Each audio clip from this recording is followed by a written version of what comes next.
পৃথিবীতে চরম সত্য হলো আসছি একদিন, যেতে হবে একদিন, এবং সেটা যে কোনো সময়। তারপরও মানুষ যেন টাকার জন্য পাগল হয়ে গেছে, যে কোনো অপকর্ম, যে কোনো কাজ করতে দ্বিধা করছে না। সেটা সরকারি হোক, বেসরকারি হোক, যে যেভাবে পারছে যেন হিরোইনের নেশার মতো টাকা দিয়ে নেশা করছে।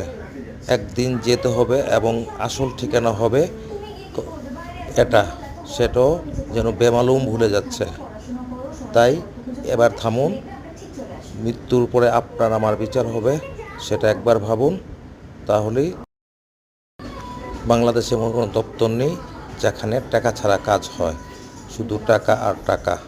পরকালে হিসাব দিতে হবে, সেটা বেমালুম ভুলে গেছে। তা আসুন আমরা দুনিয়া ও আখিরাতে সৎপথে চলে হালাল উপায়ে আমাদের সন্তানকে আমরা লালন পালন করি। এতে আপনার আমার উভয়ের জন্য ভালো।